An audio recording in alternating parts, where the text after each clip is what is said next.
सबसे पहले तो ये फरमाइएगा, बिलावल साहब की तकरीर हुई, हमने आपकी तकरीर सुनी हैदराबाद में। ये क्या वजह है कि इससे पहले कोई सुनवाई नहीं हो रही थी और इस तकरीर के बाद ही अब जो बताया जा रहा है कि Nawaz Sharif sahab had to intervene, Rana Sanaullah sahab ने फ़ोन किया शर्जील मेमन साहब को, तो अब ये हम समझें कि अब मामलात वाकई तय हो गए? बहुत शुक्रिया सादिया प्रोग्राम में हमारा मौक़िफ़ लेने के लिए और आपके प्रोग्राम की तवज्जुह से, क्योंकि आज हमारी जो मसीही कम्युनिटी है जी। वो ईस्टर का त्यौहार मना रही है। तो मेरा ख़्याल है कि इस प्रोग्राम की तवज्जुह से हैप्पी ईस्टर भी उन्हें कहना बिल्कुल ठीक। मुनासिब होगा।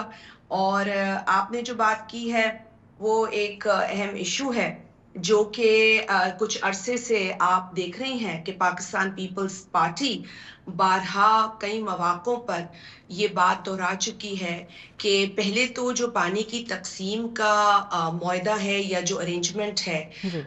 उसे इम्प्लीमेंट किया जाए और उसके बाद जो एक कनाल्स का अब इशू खड़ा हुआ है उसको फौरी तौर पर विथड्रॉ किया जाए। हम कई बरसों से 1991 वाटर अकॉर्ड की इम्प्लीमेंटेशन की बात कर रहे हैं। गो के बहैसियत जमात पाकिस्तान पीपल्स पार्टी जब ये मुआहदा 1991 में जब नवाज शरीफ साहब वज़ीर आज़म थे और बज़िद थे कि ये मुआहदा आए, और चूंकि उनकी हुकूमत थी तो वो ला भी सकते थे, हमने रिजर्वेशंस का इजहार किया और डिस्पाइट दैट ये मुआहदा हो गया। हमारे टेक्निकल ग्राउंड्स पे रिजर्वेशंस थे लेकिन एक मुआहदा आ गया। तो अब उस मुआहदे का जो पैरा 2 है जिसमें पानी की एलोकेशंस का जिक्र है, तो हमारी यही डिमांड रहती है कि जो मुआहदा हुआ है अब उस पे आप अमल दरामद करें। मुआहदा लाने वाली और उसे ऑफिशियल शक्ल देने वाली, डॉक्यूमेंट बनाने वाली, साइन करने वाली जमात भी मुस्लिम लीग नवाज ही है और आज कुदरती उन्हीं की हुकूमत है और उनकी हुकूमत भी 1991 का जो अकॉर्ड है वो इम्प्लीमेंट कराने में नाकाम नजर आ रही है। इरसा जो एक अथॉरिटी है जिसका कयाम 1991 के वाटर अकॉर्ड की एक शिक की तहत हुआ और वो इसलिए हुआ कि ये जो पानी की एलोकेशन का अरेंजमेंट पैरा 2 में दिया गया है इसको मॉनिटर कौन करेगा। तो इसकी मॉनिटरिंग के लिए एक अथॉरिटी का कयाम जो है वो सामने आया जिसका नाम इरसा है, इंडस रिवर सिस्टम अथॉरिटी। अब वो अथॉरिटी जो है वो अगर अपनी हदूद से तजावुज करे या अपने इख्तियारात का गलत इस्तेमाल करे तो उस पर भी पीपल्स पार्टी का इतराज होता है और ये बिल्कुल जायज इतराज है। हालिया दिनों में आपको पता है इन्होंने इरसा ने एक गलत सर्टिफिकेट पानी की अवेलेबिलिटी के हिसाब से जारी किया जिस पर हमने भी एहतजाज किया और जिसपे अदालत ने भी नोटिस लिया एक पिटीशन के नतीजे में और उस सर्टिफिकेट को इल्लीगल करार दिया। तो अच्छा, पिछले बरस ये हुआ कि जब ये 6 कनाल्स का इशू आया और इमरान खान की हुकूमत में इन 6 कनाल्स में से जो 2 कनाल्स थी उसका अप्रूवल तो पीटीआई के उस वक्त के जो लीडर प्राइम मिनिस्टर थे इमरान नियाजी साहब, उन्होंने उसके 2 कनाल्स का तो अप्रूवल दे चुके थे। तो एक सिलसिला जो था उसका आगाज हुआ था लेकिन हमारा एहतजाज उस वक्त से जारी है। सिंध हुकूमत जो पीपल्स पार्टी की है उस वक्त सिंध हुकूमत ने भी इतराज अच्छा, ये किया। आपने बड़ी इंटरेस्टिंग बात बताई कि 6 में से 2 कैनाल्स का अप्रूवल जो है वो उसी वक्त हो गया था पाकिस्तान तहरीक इंसाफ के दौर में, बट इंटरेस्टिंगली इस वक्त पाकिस्तान तहरीक इंसाफ भी सिंध की जो क़यादत है वो भी ये कह रही है कि जी हम तो साथ देंगे इस मामले पे, सिंध की आवाम का पीपल्स पार्टी का मौक़िफ़ दुरुस्त है। तो आपने ये बताया कि आगाज उन्हीं के दौर में हो गया था। जी, उन्हीं के दौर में हो। मैं सिर्फ एक बात कहती हूँ हमेशा, देखें सादिया, अच्छी बात है कि कोई आज साथ दे, एक अहम इशू है, पानी का इशू, जिंदगी और मौत का इशू है। वो सिर्फ पाकिस्तान पीपल्स पार्टी के लिए नहीं है, इस मुल्क की आवाम के लिए। इस मुल्क में जो भी आवाम है उसे सांस लेने का हक है, उसे जीने का हक है, उसके बच्चों को बेहतर मुस्तकबिल जो है हासिल करने का हक है। इसमें किसी भी जमात का नहीं बल्कि पाकिस्तानियों का सबसे बड़ा स्टेक है। लेकिन अगर कोई जमात इसे पॉलिटिकल पॉइंट स्कोरिंग के लिए इस्तेमाल करे तो वो इशू के साथ ज्यादती है। लेकिन अगर वो वाकईतन अपनी उस पुरानी गलती को तस्लीम करते हुए, अपनी गलती का इतराफ करते हुए सच्चे दिल से इस इशू को जिंदगी और मौत का इशू समझकर बात करती है तो मैं सहमत हूँ। लेकिन सिर्फ इसलिए नहीं कि आपने इसमें आज एक नया सियासी जो आपका एक पॉइंट स्कोरिंग का तरीका है। देखिए, सियासत अच्छी चीज है, उसे गलत काम के लिए ना इस्तेमाल करें। दूसरी बात है कि देखिए 2 कनाल्स का अप्रूवल उस वक्त दिया गया, एक गलत सिलसिला स्टार्ट किया गया। इस हुकूमत ने भी जो है उस पर जो है वो एक सिलसिले को आगे बढ़ाया। हमने अपने एतराज को जो है सोफिस्टिकेटेड तरीके से, जिसे कहते हैं तहजीब के दायरे में भी, अखलाक के दायरे में भी एतराज उठाया। हमने पार्लियामेंट के फोरम पे भी इतराज उठाया, पीपल्स पार्टी की जानिब से कॉलिंग अटेंशन नोटिस भी गया। पीपल्स पार्टी ने सिंध असेंबली में रेजोल्यूशन यूनानिमस रेजोल्यूशन थी जो तमाम जमातों ने मिलकर पास की, और उनके हम शुक्रगुजार हैं क्योंकि सबका मसला है। नेशनल असेंबली में हमने रेजोल्यूशन 7 तारीख को जमा कराई। हमें नून लीग की तरफ से, और अफसोस के साथ क्योंकि एमक्यूएम का नाम मैं इसलिए ले रही हूँ क्योंकि उन्होंने सूबाई असेंबली सिंध में तो सपोर्ट किया लेकिन वहां उन्होंने उस वक्त सपोर्ट नहीं किया। बहरहाल हमने इस पे बहस की, तकारीर हुई और हमने अपने मसले को उठाया।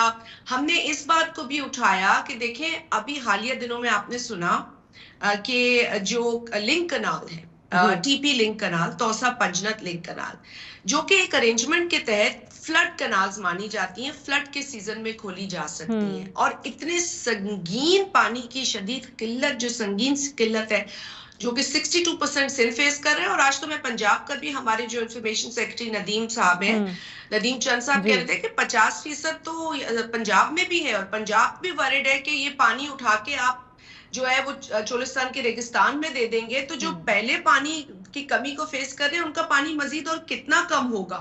यानी कि उनको अभी 40% वो कह रहे थे अवेलेबिलिटी है पानी की, जो अभी भी गैर यकीनी है। तो देखिए, पानी की किल्लत का सामना तो सबको है। देखिए, हमारी रगों में एक ही खून दौड़ रहा है ना, सांस हम एक ही फिजा में लेते हैं।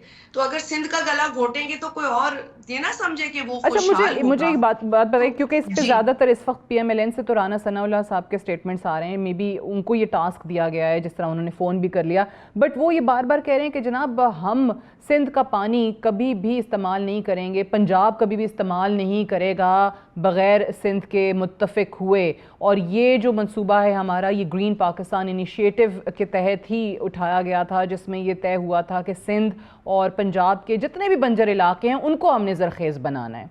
सो ज़रा इसको एलाबोरेट कर दें कि जी सादिया, अच्छी बात है ग्रीन इनिशिएटिव, ये लफ्ज़ी कोई किसी को इससे कोई एतराज नहीं हो सकता। रेगिस्तानी बंजर इलाकों में भी यकीनन जो आबादी बसती है, उनके करीब जो आबादी बसती है, उनका भी हक है कि उन्हें पानी मिले, इसमें तो कोई शक नहीं है। अब उनके लिए पानी जो पहले ही हमें मुयस्सर नहीं है, वो कहाँ से लाया जाए। तो ग्रीन इनिशिएटिव के अंदर जो गुफ्तगू पहले हुई थी और जो प्रपोजल्स की भी बात हो रही थी, अब खुल के बताऊं कि जी उस वक्त तो अब हमें जो इंफॉर्मेशन फराहम की गई है वो ये थी कि जी अंडरग्राउंड जो पंजाब का पानी है ना, उसको इस्तेमाल करेंगे ट्यूबवेल्स के जरिए। अच्छा। तो इसमें ना आपको कोई क्वेश्चन मार्क आता है दिमाग में, ना मुझे आता है कि जी अगर अंडरग्राउंड पानी है और अगर आपके पास ट्यूबवेल्स हैं, ट्यूबवेल्स दे देंगे, किसान को मदद करेंगे, पानी निकालेगा, अपनी जमीन आबाद करेगा। इसी तरीके से हमने सिंध में भी पानी की शदीद किल्लत के बावजूद जो थर का रेगिस्तान है, वहां खारे पानी की को जो है ट्रीट करके इस्तेमाल किया जा रहा है, वो भी किसी का पानी नहीं ले रहे। तो अगर आपका कोई अंडरग्राउंड वाटर है, सबसॉइल वाटर है, आप ट्यूबवेल्स के जरिए निकालते हैं तो करें, लेकिन मसला कहाँ खड़ा होता है जब कनाल्स की बात आती है। कनाल्स कहाँ से निकालने की बात आती है? दरियाए सिंध से। दरियाए सिंध इस वक्त जो है वो आपकी बेसिकली सोल सोर्स है ऑफ वाटर, और उसके अंदर जो पानी की तकसीम है वो 1991 अकॉर्ड में दर्ज है। आज देखिए जमातें, मैं तो कहती हूँ अच्छी बात है कि मिल के एक आवाज हो, लेकिन मैं आपको मिसाल ही देती हूँ। एक तो मैंने आपको पीछे की मिसाल दी कि इन्होंने खुद 2 कनाल्स का जो है वो आज एतराफ करके अपनी गलती का कहेंगे कि ये गलत था, हम और ज्यादा वेलकम करेंगे। लेकिन अब भी अगर सच्चे दिल से मुखालफत कर रहे हैं गलत प्रोजेक्ट की तो 100 बिस्मिल्लाह। इसी तरह जीडीए आप देखें, वो फंक्शनल लीग जो है वो सांगड़ से, क्योंकि मेरा ताल्लुक है, आपको तो मीडिया की कटिंग्स और फुटेजेस भी मिल जाएंगी कि जनरल मुशर्रफ के दौर में फंक्शनल लीग ने सांगड़ शहर के अंदर कालाबाग डैम की हिमायत में रैलीज निकाली थी। तो मैं हमेशा ये कहती हूँ कि देखें, इस कॉज पे, ऐसा संगीन कॉज, इससे खेले मत, क्योंकि शहीद मोहतरमा बेनजीर भुट्टो साहिबा ने कालाबाग डैम की मुखालफत जिस शिद्दत से की थी, और फिर राजा परवेज अशरफ साहब जब वजीर आजम थे, उन्होंने हमेशा के लिए एक एग्जीक्यूटिव ऑर्डर से उसे दफन कर दिया था। शहीद मोहतरमा ने उस वक्त उस प्रोजेक्ट की मुखालफत की थी जब शहीद मोहतरमा के पास उस तरह की पावर भी नहीं थी, लेकिन उन्हें अवाम की पावर इस्तेमाल, एग्जीक्यूटिव पावर नहीं, अवाम की पावर इस्तेमाल करके कम्मू शहीद के मुकाम पर जो कि बॉर्डर सिंध और पंजाब का है, सख्त गर्मी में वो जाके धरना देके बैठी थी। तो देखें आज जो बिलावल साहब कर रहे हैं उनको विरसे में मिला है, पानी के इश्यूज पर उनकी फाइट उनके विरसे में आई। Definitely this is contentious issue और इसीलिए बिलावल साहब ने इस पे सिर्फ यहीं तक इक्तफा नहीं किया कि जी बजट को वोट नहीं करेंगे या 25 अप्रैल को हम सक्खर के अंदर एहतजाज करेंगे, बल्कि उन्होंने ये भी कह दिया कि हम हुकूमत के तहादी भी नहीं रहेंगे, अलग भी हो जाएंगे अगर ये हमारी बात ना मानी गई तो। मैं सादिया आपको एक बड़ी इंटरेस्टिंग बात बताऊं, लोगों को पता होगा आई एम श्योर, अभी जो NA 213 का इलेक्शन हुआ है, दस्तों गिरेबां होती है PMLN और PTI, लेकिन दोनों ने मिलकर पीपल्स पार्टी के खिलाफ NA 213 का उमरकोट का इलेक्शन लड़ा है। कौन से उसूल, कुछ उसूलों की सियासत तो करें। आई थिंक PTI तो रिलायंस इस चीज पे भी करी है कि चलें अच्छा हो जाएगा, विफाकी बजट को आप लोग वोट नहीं करेंगे तो उनका काम आसान हो जाएगा। खैर नहीं, ऑपोजिशन नहीं लेना जी। आप राना सनाउल्लाह साहब का मैं एहतराम करती हूँ, मगर और इससे पहले एहसन इकबाल साहब ने भी कुछ इनअप्रोप्रिएट बयानात दिए थे। खैर राना साहब ने तो कल प्राइम मिनिस्टर साहब का जो मैसेज दिया है वो एक अच्छी बात है, क्योंकि शहबाज शरीफ साहब के साथ हमने काम किया है। लेकिन इसमें ये भी बताइए कि अगर शर्जील मेमन साहब अगर शर्जील मेमन साहब और राना सनाउल्लाह ये कहते हैं कि जनाब हम बैठ के अब बातचीत के जरिए मामला हल करेंगे, फिर उनको कोई पूछ नहीं रहा कि ये गलत बयानात अब क्यों दे रहे हैं, मजीद इंतशार क्यों फैला रहे मुल्क के अंदर। अच्छा, मुझे बिल्कुल सही है। लास्टली बताइए कि अब अगर जिस तरह शर्जील मेमन साहब और राना सनाउल्लाह ये कहते हैं कि हमने ये इत्तफाक कर लिया है, हम बैठ के मामला हल करेंगे, तो इसका क्या मैं ये मतलब लूँ कि जो सक्खर में 25 अप्रैल को एहतजाज होना था वो अब कॉल ऑफ हो जाएगा? नहीं, इसका हरगिज ये मतलब नहीं है। इसका मतलब ये है कि जो डायलॉग पाकिस्तान पीपल्स पार्टी हमेशा समझती है कि हमारे मसाइल का हल है, उस पर हम आज भी अटल हैं। अगर आपने प्रोग्राम के शुरू में कहा था कि जो है वो हमने अब इतना संगीन स्टेप उठाए, लेकिन इससे कबल भी एक मीटिंग हुई थी जिसमें चेयरमैन बिलावल साहब मौजूद थे और वजीर आजम साहब ने उन्हें यकीन दिलाया था कि वो इस मसले का हल निकालेंगे। उस बात को भी कुछ माह गुजर गए। तो ये नहीं है कि हमने एकदम ही अपना पारा हमारा हाई हो गया है, इतना हम गुस्से में आ गए। आपने हमें इस नहज पे लाई, या ये हुकूमत हमें, PMLN हमें, और अगर राना साहब ने अप्रोच किया है on behalf of prime minister, हमारी जानिब से शर्जील मेमन साहब से बात हुई है, तो जी बैठेंगे, ठीक है। लेकिन वफाकी हुकूमत को आगे आकर, जैसे हमने बोला भी है नेशनल असेंबली में कि ये बाकायदा ऐलान वजीर आजम का होगा। हम अब किसी की और एश्योरेंस हमें नहीं चाहिए, और इसके लिए यकीनन चेयरमैन बिलावल साहब का जो उनका कुछ माह पहले उनके साथ एक जो है वो एक एंगेजमेंट हुई थी, पानी के इशू पर भी बात हुई थी, तो ये उसी का तसलसल होगा। लेकिन अब जो है वो बात खुद वजीर आजम को करनी पड़ेगी, टाली नहीं जा सकती। बिल्कुल ठीक है, और अब खुद वजीर आजम को ऐलान करना पड़ेगा करके इस कनाल के अवाम दुश्मन, इन कनालों के अवाम दुश्मन प्रोजेक्ट को विथड्रॉ करना होगा। इसमें नशिस्तें हो सकती हैं, चेयरमैन साहब भी बिल्कुल बात करने को तैयार होंगे, लेकिन फिर हमें एक्शन चाहिए। ठीक है, बिल्कुल सही है, फेयर इनफ। शाजिया मरी साहब, very much for joining us on the show.